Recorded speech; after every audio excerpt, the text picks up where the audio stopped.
Paldies sievām! Paldies ģimenēm, treneriem. Paldies tev, Mārķis. Paldies tev. Paldies visiem, kas atbalstīja. Atbalstītājiem. Berlāt, paldies tev. Andrej, paldies tev. Jāni. Tur vēl vesela kaudze ir. Es nezinu. Mēs to izdarījām. Kas jūta un rakstīja komentārus, mēs lasījām, bet nebija laika atbildēt. Mēs to izdarījām. Reāli, ka bija grūti, tad tas deva tā kā bišķi motivācija. Jā. Viss ir izdarīts. Latvijas vēsture ir ierakstīts. Šis ir Mārtiņa Fulakša un Mārtiņa Lejiņa emocijas pēc finiša grūtākajās MTB sacensībās pasaulē – Cape Epic. Šodien viņi mums atrakstīja rezumē par sacensībām. Ļoti smags pasākums, tu nekad nebūsi tam pietiekoši sagatavojies. Vienmēr būs apstākļi, ko nespējas paredzēt vai tiem iepriekš pielāgoties. Ja būs pietiekoši gatavs fiziski, tad Cape Epic mēģinās tevi salauzt mentāli. Tā Mārtiņš Lejiņš.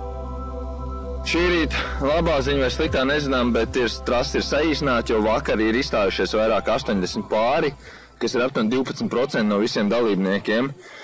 Finišēsim jau otrā dzirdināšanas punktā ap kaut kādu 65 kilometru, 62. Nu, principā, lai te saglabātu kaut kādu dzīvību visā šī nometnē, jo karstums soli vēl trakāk nekā vakar.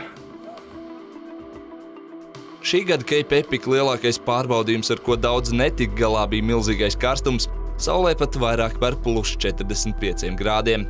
Kā paši vīri norāda, viņi ir pieredzējuši dzīvībai bīstamu karstumu trasē. Mārtiņam Lejiņam bijusi 39 grādu temperatūra un drūdzis. Mēs esam finišā, laimīgi.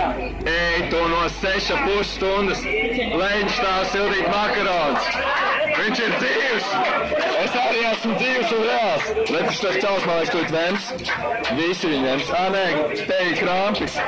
Bet te visi vem vienkārši. Man Garmin rādīja 35 grādus ārā. Tas ir vienkārši. Es zinu, es raudāšu pēc pēdējā posma, bet es raudāšu, kad viņš tagad. Es esmu laimīgs. Ap Mārtiņu gan spēja visas grūtības pārvarēt. Pēdējos divos posmos emociju pārpildīt viņi no 222. pozīcijas pakāpās uz 180. Esam laimīgi un gandarīti. 10 mēnešos ieguldītais darbs ir atmaksājies un Latvijas karogs tika pārvests pār finiša līnijai. Tā Mārtiņš Lejiņš. Pēdējā vakarā pirms māju ceļu uz Latviju Mārtiņa taksīs apzinās ar šoferi no Zimbabves, kurš kā izrādās pats sacerts dziesmas un tās arī izpilda.